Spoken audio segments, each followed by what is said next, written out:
The 20th century gave rise to two new and unique forms of authoritarian culture that severely challenged the free market capitalism and liberal democracy of the Western world. One was communism, the other was fascism. Communists believed all humans were equal in nature, but some classes of humans had oppressed some other classes all through history. The solution was to abolish all classes and to form a classless society, if necessary, by force. Fascists believed that people were not equal by nature, and that the only way people could live together in peace and harmony was for the superior people and the superior nations to be in charge, if necessary, by force. Well, in the 20th century, both communist and fascist ideas became secular religions that led to totalitarian dictatorships that committed unspeakable crimes against humanity. In both cases, communist and fascist, the immediate cause was the devastation left by the First World War from 1914 to 1918. The Communist Challenge was addressed in Part 4 of this series. This program, Part 5, will deal with the Fascist Challenge. The most serious fascist challenge in the 20th century came from one of the most educated and advanced industrial countries in the world, Germany. In the late 19th and early 20th century, Germany was one of the leading countries in the world in science and technology, in the arts, in education, in literature and music. Germany had a small but long-established and highly creative and productive Jewish population that contributed far beyond their numbers to this German cultural leadership in science, in business, and in the arts. While there was anti-Semitism in Germany before 1914, it was no more prevalent, probably less so, than in many other Western and Eastern European countries, like France, Austria, Poland, and Russia. In the 19th century, Germany also created a social welfare system that was probably the most advanced in the world, pioneering in health, old age, and accident insurance provided by the state. It also had the most organized trade union and social democratic movements. On the other hand, while there was an elected assembly, it was relatively powerless.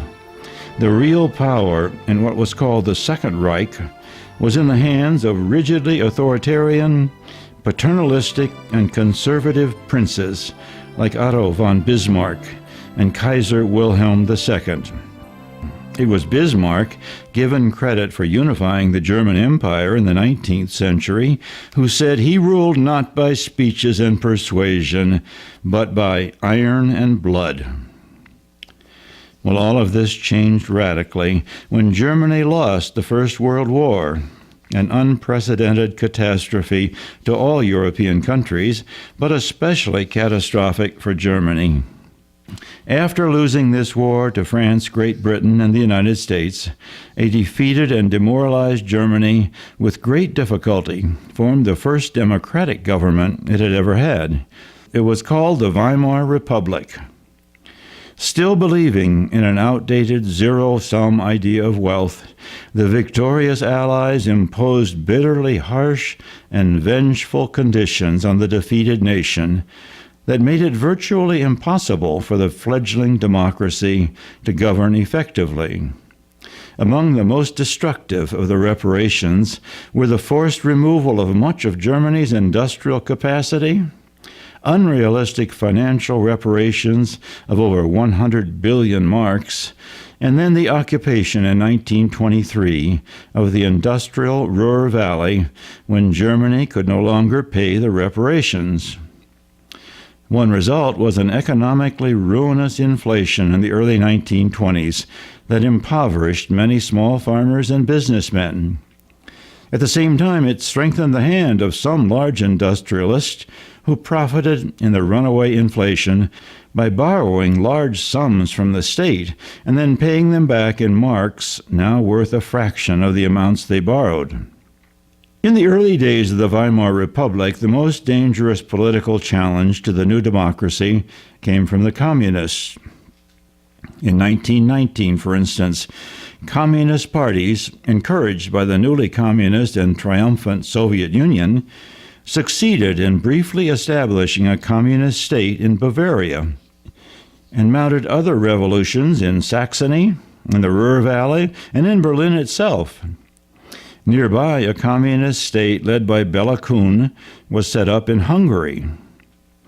Unlike the Soviet Union, none of these communist states lasted very long. In the German case, the Weimar Republic quickly crushed the communist insurgencies by unleashing a new police force of disgruntled soldiers, the Freikorps, who arrested and executed more than 1,000 communists, including two internationally famous left-wing leaders, Rosa Luxemburg and Karl Liebknecht. The communists remained a serious threat in 1919, but the death knell of the nascent German democracy was not rung by the communists, but by the fascists, in particular by the extraordinary leadership of one particular fascist, Adolf Hitler. His odyssey began in 1913. A lonely young man just arrived by train from Vienna. He walked past this beer hall and down a nearby street in the student district of Munich, Germany, looking for a place to stay. He knew no one in Munich, but he knew this was where he would begin. Above a tailor shop here on Schleisamstrasse, he rented a dingy small room, just big enough for a bed, a dresser, a single chair, and a table. At this table, Adolf Hitler began his remarkable career. It was shortly after he moved to Munich that World War I began, the war that so traumatized European society. Hitler enlisted in the German army to fight France and Great Britain. He rose to corporal and fought bravely in the front lines in France. Like many other soldiers and civilians, he felt betrayed and demoralized by Germany's defeat. When he returned to Munich, he looked for reasons, for scapegoats. In his small room in Munich, he found what he thought was the answer. The Germans lost, said Hitler, because they were betrayed, stabbed in the back by the communists, by democratic politicians, and above all, by the Jews. To recover, Germany needed to destroy communism, abandon democracy, get rid of the Jews, and build a disciplined new world order under the leadership of the most noble, the most pure, the most intelligent and capable human beings, pure Germans, pure Aryans. This new world order would strike down the communists, the compromising politicians, and the money-grubbing Jews. In their place would arise a new society, led by an Aryan Third Reich that would for once and all establish justice, harmony, and peace, first across Europe and finally around the whole world. And if a few thousand or a few million non-Aryans, communists, Jews, and reactionary capitalists got in the way, so much the worse for them. They would have to be eliminated, wiped off the face of the earth, for the good of the Volk, for the good of the people, for the good of the world. Now, these ideas were not original with Hitler, although he did put his own virulently anti-Semitic stamp on them. Nor was his the only movement in these directions that have been loosely labeled fascist. Unlike Marxist-Leninist communism, there is no simple way to define fascism. At about the same time Hitler was organizing to promote National Socialism, Nazism for short, another strongman named Benito Mussolini was challenging the rise of liberal democracy in Italy. It was Mussolini who coined the term fascism to describe his movement that took dictatorial power in Italy in 1922. And in the 1930s, a short-lived Republican government in Spain was overthrown in a bloody civil war, and an army general, Francisco Franco, took charge, forming a fascist dictatorship in Spain that lasted well into the post-World War II period.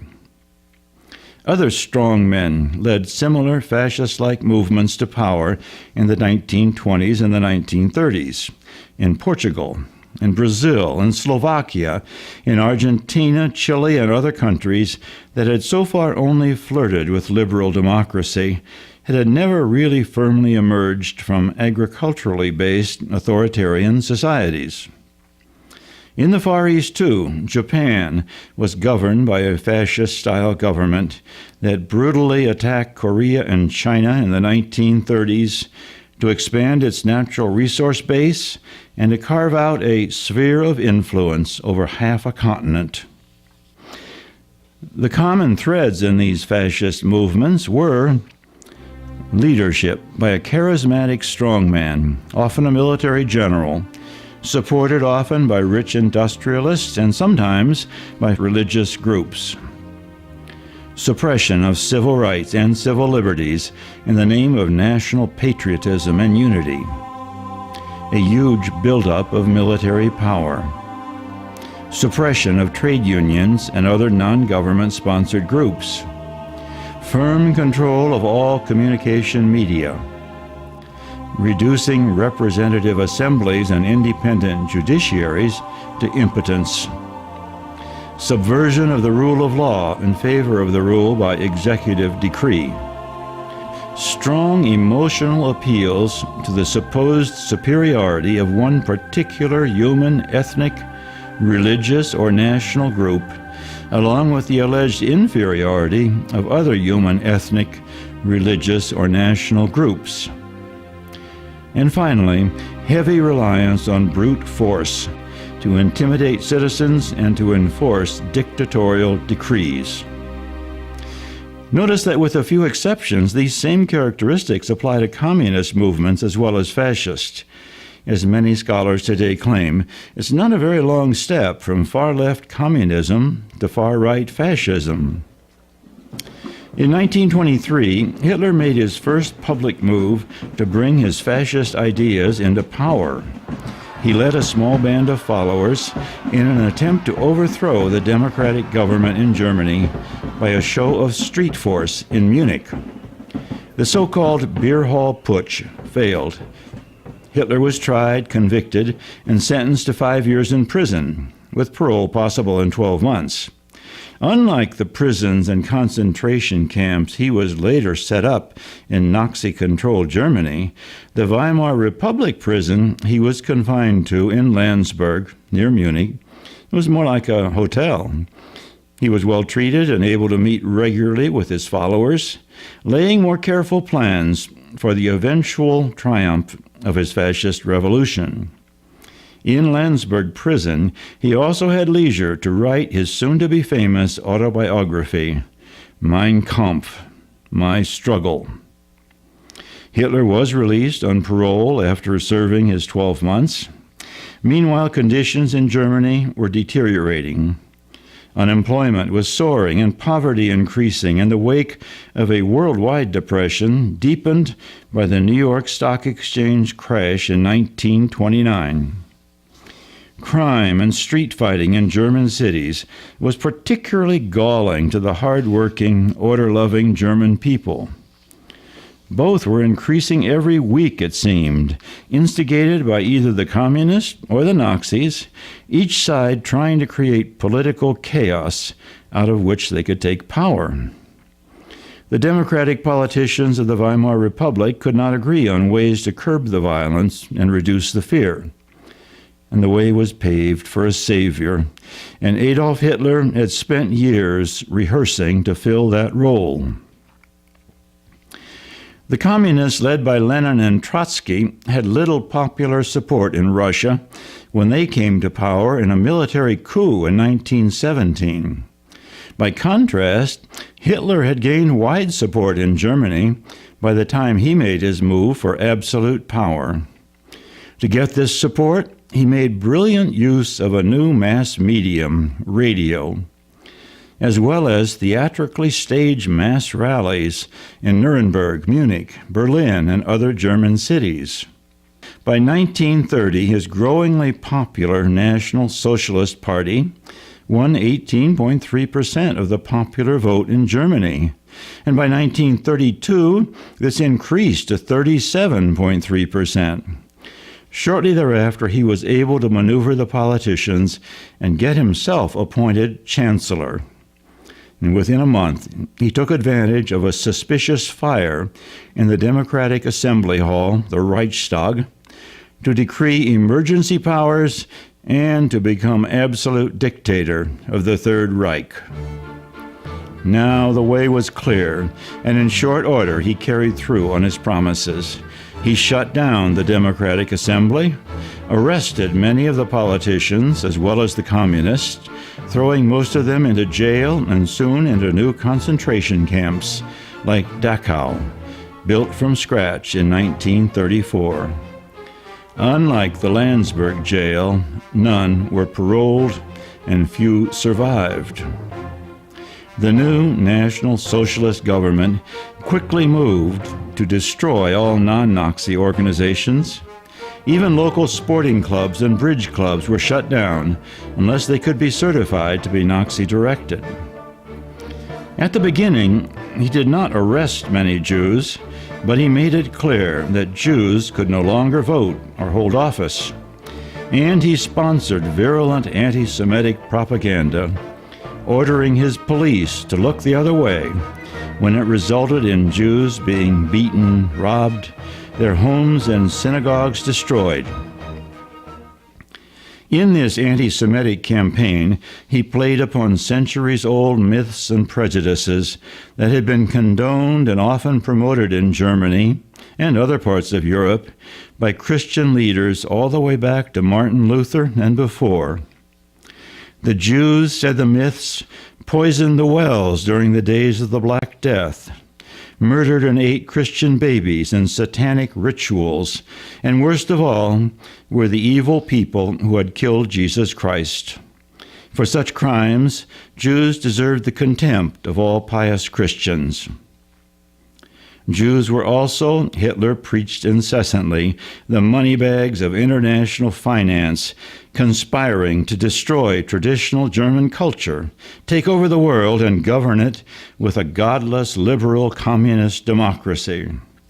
At the beginning of his rule, the majority of the German people supported his decisive actions. Street fighting came to an end. Petty crime was reduced. The unemployed were set to work, building new parks, new high-speed highways, and a new kind of people's automobile, the Volkswagen. Children were enrolled in Hitler Youth programs. Exercise, health, sports, and smiling blonde Aryan faces were the rule of the land.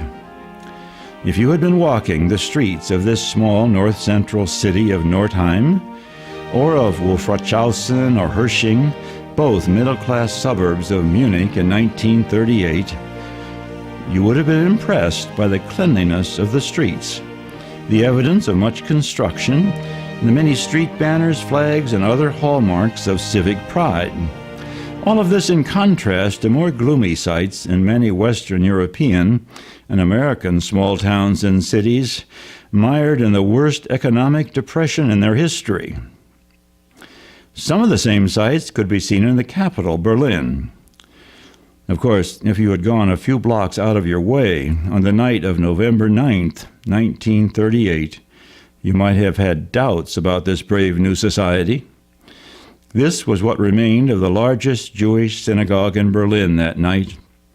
It had been burned with the approval and help of the Nazi government on what came to be called Kristallnacht, Crystal Night. named for all the broken glass as hundreds of other Jewish synagogues, homes, and shops throughout Germany went up in flames. The dreams of this totalitarian state were turning into nightmares. In the spring of 1938, Hitler ordered his Nazi followers in Austria to create chaos in the streets of Vienna that would be followed in short order by an invasion of the German army to restore order. Here is the way the Austrian writer Stefan Zweig described the chaotic and horrific scene the night before German troops arrived, to the cheers of many Viennese citizens. Now there was no longer mere robbery and theft, but every private lust for revenge was given free rein. University professors were obliged to scrub the streets with their naked hands. Pious white-bearded Jews were dragged into the synagogue by hooting youths and forced to do knee exercises and to shout Heil Hitler. All the sickly, unclean fantasies of hate that had been conceived in many orgiastic nights found raging expression in bright daylight. If still not convinced of the depravity of this new wave of fascism in Europe, you might take a trip to Bergen-Belsen or to Buchenwald or Dachau. Beneath and supporting the glossy surface of German progress, the Nazi government had already imprisoned hundreds of thousands of people. In a few years, these numbers would rise to over 10 million people. Here is what the most deadly of the camps, Auschwitz in Poland, looks like today. In the final years of the Second World War, in this one camp alone, cattle cart trains brought in 10,000 Jews a day. They had been taken from their homes in Germany, France, Italy, Austria, Hungary, Poland, Czechoslovakia, and other countries all over Europe. In a macabre triumph of industrial efficiency, they were stripped of their clothes and all their belongings, herded into a shower room where they were gassed to death.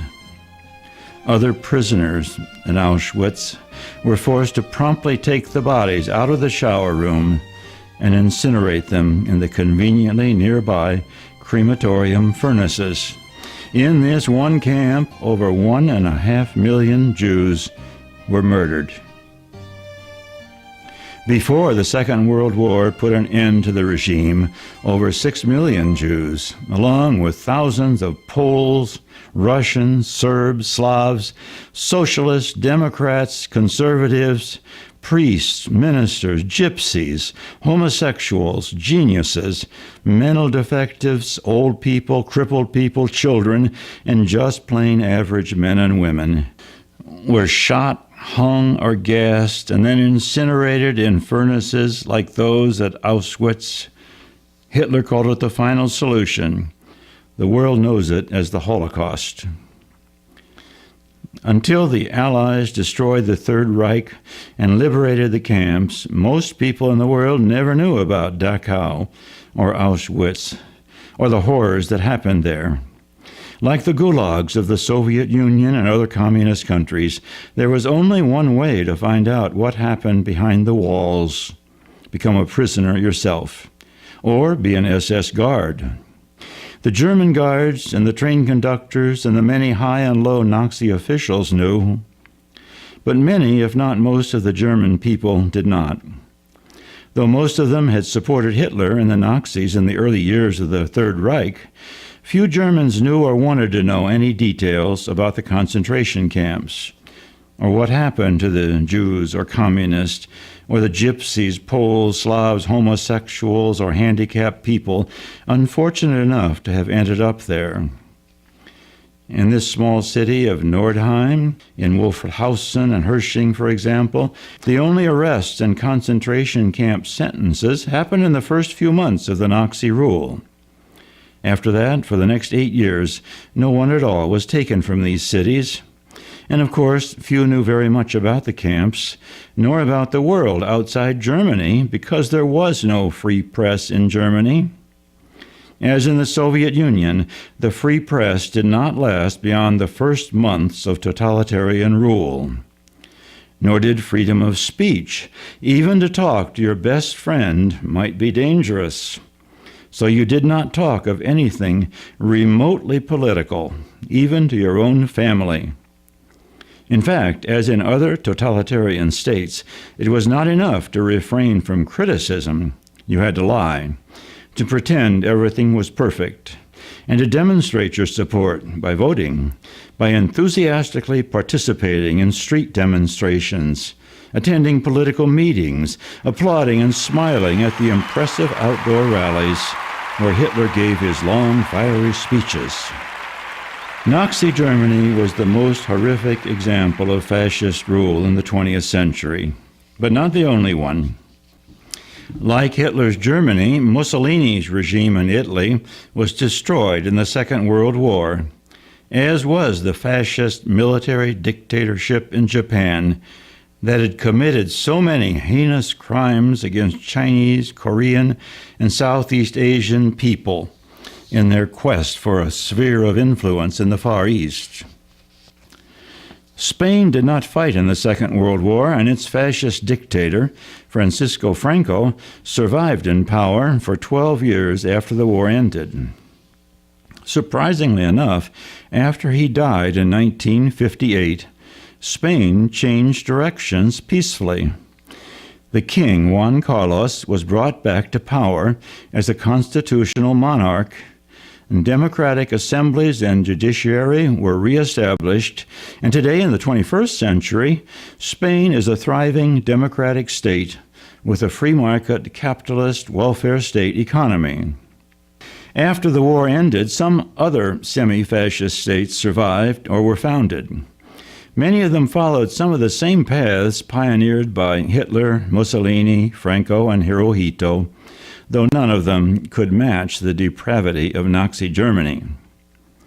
South Africa, for instance, was a semi-fascist state headed by a white racist minority who dominated by violence the majority black population with a policy called apartheid.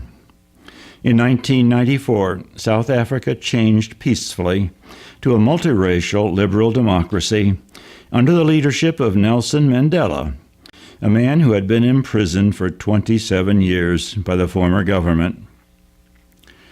Another notable example was the South American country of Chile.